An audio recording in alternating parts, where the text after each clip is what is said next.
ایک ایسا شاطر اور چالاک جاسوس جو عظیم خلافت عثمانیہ کی تباہی و بربادی کا مکمل ذمہ دار ٹھہرا، جس نے اپنی عیاری اور مکاری سے نہ صرف خلافت عثمانیہ کو پاش پاش کر دیا بلکہ مسلمانوں میں عرب و عجم کی خطرناک تقسیم بھی پیدا کی اور اہل عرب کو خلافت عثمانیہ کے مقابلے میں خلافت عرب کا خوشنما جھانسا دے کر بغاوت پر اکسانے میں کامیاب ہو گیا۔ ناظرین، ہم آج اس ویڈیو میں ایک انگریز جاسوس کی سچی اور حقیقت پر مبنی داستان آپ سے شیئر کریں گے کہ آخر وہ خطرناک اور دنیا کا مکار ترین جاسوس کون تھا، اس کا نام کیا تھا اور خلافت عثمانیہ کو کن کن ہیلے بہانوں سے توڑنے اور تباہ کرنے میں کامیاب ہوا، اس جاسوس کی موت کیسے واقع ہوئی۔ آج سے تقریباً ایک صدی پہلے کی بات ہے جب ایک انگریز ماہر آثار قدیمہ نے مشرق وسطی میں عرب خلافت کے قیام کا سنہرا سپنا دکھایا۔ یہ ایک عجوبہ خیز بات تھی، مگر وہ انگریز اپنے اس انوکھے خواب کو عملی تعبیر دینے کے لیے نکل کھڑا ہوا۔ اس انگریز کا نام ٹی لارنس تھا، جو دنیا بھر میں لارنس آف عربیہ کے نام سے جانا گیا۔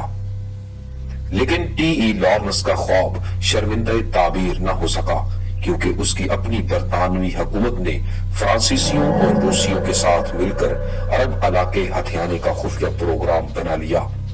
یوں مشرق وسطی میں مصر سے لے کر ایران تک پھیلی وہ عرب خلافت معرض وجود میں نہ آ سکی جس کا خاکہ colonel T Lawrence of Arabia نے تخلیق کیا تھا۔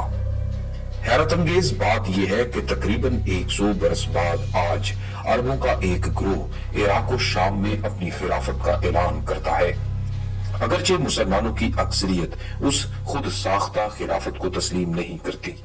تاریخ عیان کرتی ہے کہ 100 برس پہلے یورپی استعمار نے عثمانی خلافت مٹانے کی خاطر عرب خلافت کی بنیاد رکھنے کا فیصلہ کیا تھا۔ ناظرین، یورپی استعمار نے پھر جو تہ در تہ سازشیں کی، ان کی داستان بھی بہت عبرت انگیز ہے۔ وہ ظاہر کرتی ہیں کہ جب بھی مسلمان اتحاد و یگانگت کو چھوڑ کر تقسیم ہوئے ذلت و زوال کے گھڑوں میں جا گرے۔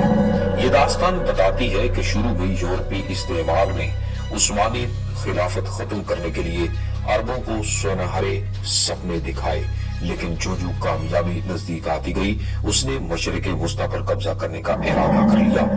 وہ یوں کہ نئی عرب ریاستیں تشکیل دے کر وہاں کٹ پتلی حکمران بٹھا دیے جائیں۔ سن 1888 عیسوی میں برطانوی علاقے ویلز میں پیدا ہونے والا ایک ناجائز بچہ تھامس ایڈورڈ لارنس بلحاظ پیشہ ماہر آثار قدیمہ تھا۔ بچپن ہی سے تاریخی عمارات دیکھنے کا ذوق و شوق رکھتا تھا۔ 1909 میں 21 سالہ لارنس تنہا تنہا شام پہنچا اور وہاں آثار قدیمہ کا مطالعہ کرتا رہا۔ تاریخ میں گریجویشن کرنے کے بعد وہ 1910 سے 1914 تک لبنان، شام، مصر اور عراق میں آثار قدیمہ پر مصروف تحقیق رہا۔ اس دوران لارنس نے عربی زبان سیکھی، نیز عرب قبائل کی روایات، معاشرت اور تاریخ سے بھی شناسائی حاصل کی۔ ناظرین، 1914 کے ماہ جنوری میں لارنس عارضی طور پر برطانوی فوج میں جاسوس بن گیا۔ فوج نے اس سے موجودہ اسرائیل جہاں پر واقع ہے اس جگہ کا سروے کروایا۔ عثمانی فوج صحرائے النقب سے پار کر کے مصر پر حملہ آور ہو سکتی تھی۔ جہاں انگریزوں نے قبضہ جما رکھا تھا، اس زمانے میں مصر کو چھوڑ کر بیشتر مشرق وسطی، شام، عراق، اردن، سعودی عرب، لبنان اور اسرائیل عثمانی خلافت میں شامل تھا۔ ماہ جولائی سن 1914 میں پہلی جنگ عظیم کا آغاز ہو گیا۔ اس میں جرمنی اور عثمانی اتحادی تھے، جن کا برطانیہ اور فرانس سے مقابلہ ہوا۔ برطانوی اور فرانسیسی اتنے طاقتور ہرگز نہیں تھے کہ وہ مشرق وسطی میں لشکر کشی کر دیتے، لیکن انگریز جانتے تھے کہ مشرق وسطی میں بیٹھے ترک بحر ہند میں برطانوی تجارت کی ناکہ بندی کر کے برٹش امپائر کو معاشی طور پر تباہ و برباد کر سکتے ہیں۔ اس لیے مشرق وسطی میں ترکوں کے خلاف جنگ چھیڑنا اشد ضروری ہو گیا۔ مگر اس جنگ کو کیسے لڑا جائے یہ ایک بہت بڑا سوال تھا۔ چنانچہ اس مسئلے کا حل مشرق وسطی میں موجود عرب و عجم کی تقسیم میں نکالا گیا اور اس کے لیے عربستوں کی اصطلاح کا آغاز کیا گیا۔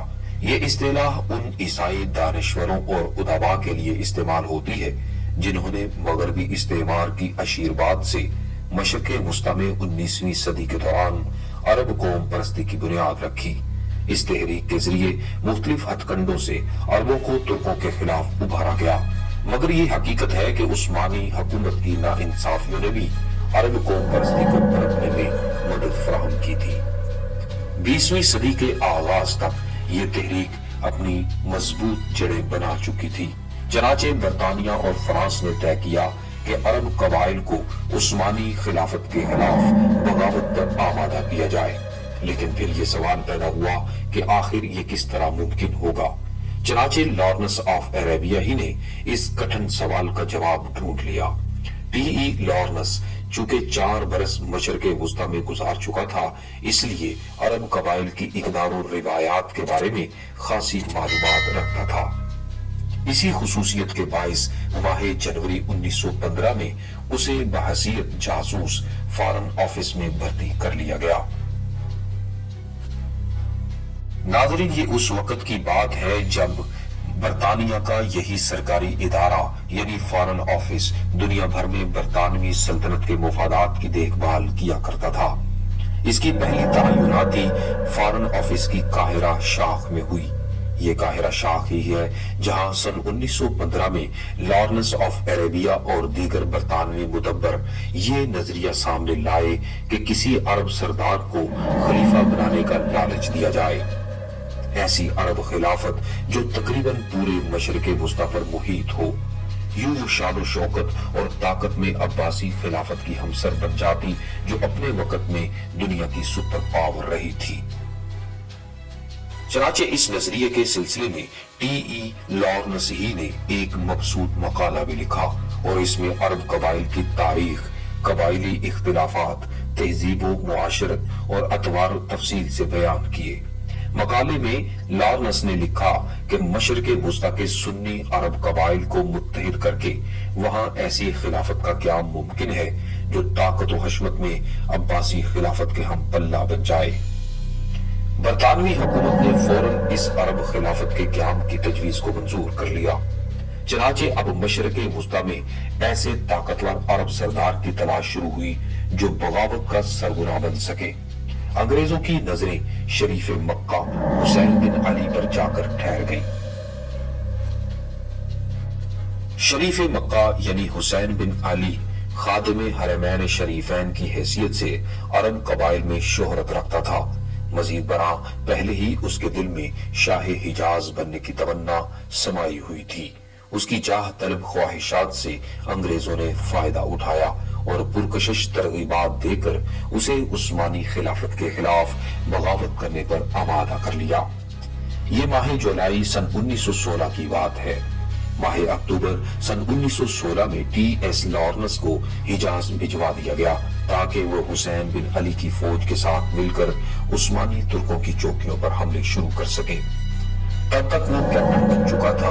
عرب قبائل میں بغاوت کو ہوا دینے کے لیے کرنل لارنس کا اہم کردار تھا، اور وہ یہ تھا کہ اس نے حسین بن علی اور اس کے بیٹے شہزادہ فیصل کو قائل کر لیا کہ وہ برطانوی جنگی حکمت عملی کے مطابق عمل کرتے رہیں۔